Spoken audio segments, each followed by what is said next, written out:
SIP में निवेश करना आज के समय में लोगों के बीच काफी बढ़ गया है।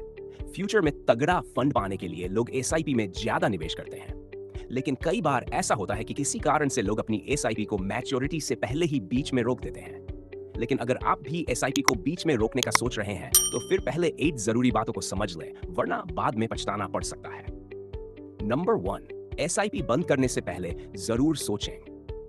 अक्सर देखा जाता है कि मार्केट में जैसे ही थोड़ी भी गिरावट दिखाई देती, कई लोग अपनी एसआईपी सिस्टमैटिक इन्वेस्टमेंट प्लान बंद करने की सोचने लगते हैं। या फिर लाइफ में कोई छोटी मोटी जरूरत में वो सबसे पहले एसआईपी को ही बंद कर देते हैं।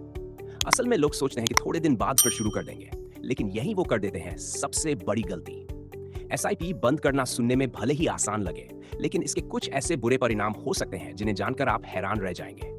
जी हाँ, हम आपको वो 6 बड़ी बातों के बारे में बताने जा रहे हैं जिन्हें एसआईपी रोकने से पहले 100 बार सोचना चाहिए, ताकि फिर फ्यूचर में आपको पछताना ना पड़े और कहीं ऐसा ना हो कि एक छोटा सा गलत फैसला आपके करोड़पति बनने के सपने को हमेशा के लिए तोड़ दे। नंबर 2, कंपाउंडिंग के जादुई चिराग को बुझाना। एसआईपी की सबसे बड़ी ताकत है पावर ऑफ कंपाउंडिंग, यानी कि चक्रवृद्धि ब्याज।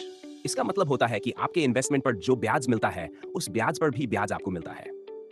तो अगर आप बीच में एसआईपी रोक देते हैं तो आप इस जादुई ग्रोथ से भी जुदा हो जाएंगे। ऐसे में जो पैसा कई गुना बढ़ सकता था वो कम हो जाता है।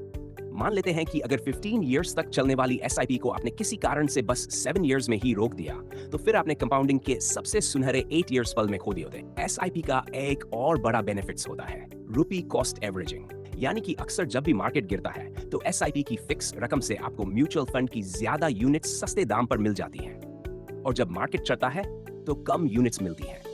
ऐसे में अगर आप एसआईपी को बीच में रोक देंगे तो मार्केट में गिरावट का ये फायदा भी नहीं उठा पाए। नंबर 4, बाद में कहीं महंगी ना पड़ जाए एसआईपी। अक्सर किसी खास फ्यूचर वित्तीय टारगेट जैसे बच्चों की शादी, रिटायरमेंट, घर खरीदना के लिए एसआईपी शुरू की जाती है, लेकिन बीच में एसआईपी रोकेंगे तो साफ है कि आप अपने टारगेट को पूरा करने के लिए रकम हासिल नहीं कर पाएंगे।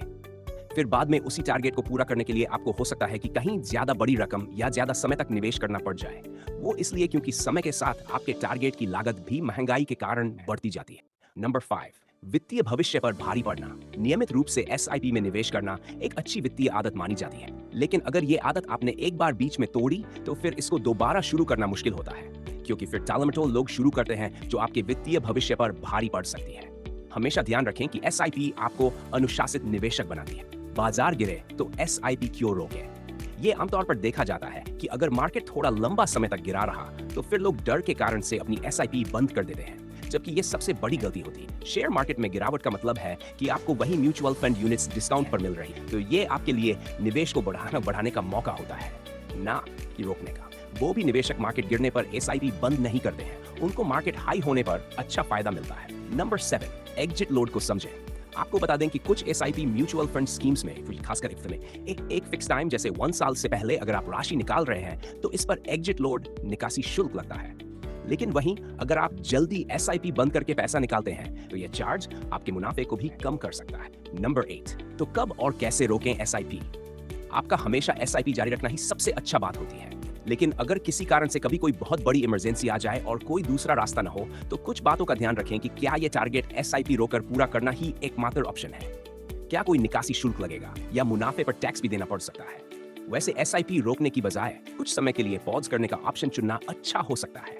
दरअसल नियमित और लंबे समय तक किया गया आपको इन्वेस्टमेंट ही आपको आर्थिक रूप से स्वतंत्र और समृद्ध बना सकता है।